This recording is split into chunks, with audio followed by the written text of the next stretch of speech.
Hi குட்டீஸ்! இன்னைக்கு நம்ம நாயும் கழுதையும் அப்படிங்கிற கதையை பார்க்க போறோம்.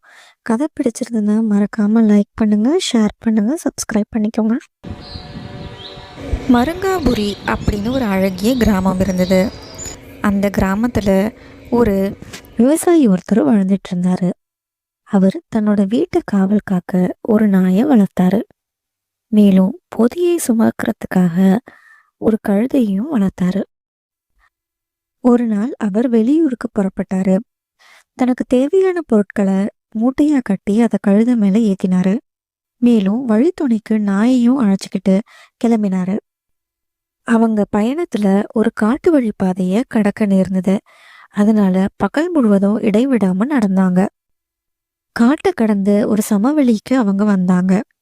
அங்க புற்கள் நிறைய இருக்கிறத பார்த்த உடனே அந்த விவசாயி கழுதைய அங்க மேய விட்டாரு. கொஞ்ச நேரம் ஓய்வு எடுக்கலாம்னு நினைச்சு அவரும் ஒரு மரத்தடியில படுத்து தூங்க ஆரம்பிச்சாரு. கழுதை அங்க இருந்த புல்ல நல்லா மேய்ஞ்சுது. ஆனா நாய்க்கோ சாப்பிட எதுவுமே இல்லை. பசி அதோட வயித்தை புடுங்குச்சு. பொறுத்து பொறுத்து பார்த்த நாய் கடைசியா கழுதை கிட்ட, நண்பனே, என்னால் பசி தாங்க முடியவில்லை. எஜமானரோ தூங்குகிறார். கொஞ்சம் கீழே படு. உன் பொதியில் உள்ள உணவில் கொஞ்சம் எடுத்துக்கொள்கிறேன் அப்படின்னு கெஞ்சிச்சு. ஆனா நாயோட கெஞ்சல கழுதை பொருட்படுத்தவே இல்லை. அது ஆனந்தமா புல்ல மேய்ஞ்சிட்டு இருந்தது. நாயும் விடாம கெஞ்சிக்கிட்டே இருந்தது.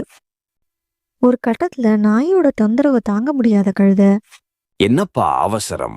எஜமானர் எழுந்திரிக்கட்டும்.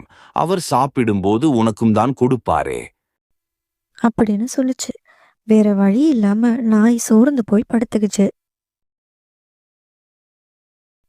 புற்கள் மேய்ஞ்சிட்டு இருந்த கழுதைய ஒரு ஓநாய் தூரத்துல இருந்து நோட்டமிட்டு இருந்தது.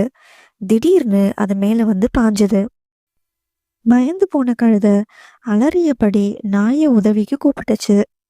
நண்பா, சீக்கிரம் ஓடி வந்து என்னை காப்பாற்று அப்படின்னு கெஞ்சியது. ஆனா படுத்திருந்த இடத்தை விட்டு எழுந்திருக்காம நாய், ஏன் அவசரப்படுகிறாய்? கொஞ்சம் பொறுமையாக இரு. எஜமானர் விழிக்கட்டும். அவர்தான் கட்டாயம் உனக்கு உதவி செய்வாரே அப்படின்னு சொன்னது. கழுதை நாய்க்கு தான் உதவி செய்யாம இருந்த தவறு நினைச்சு இப்போ வருந்தியது. குழந்தைகளே, நாம மற்றவங்களுக்கு உதவி செஞ்சாதான் மற்றவங்களும் நமக்கு உதவி செய்வாங்க அப்படிங்கிற பாடத்தை இந்த கதை மூலம் தெரிஞ்சுக்கிட்டீங்களா? Thanks for watching. Please like, share and subscribe.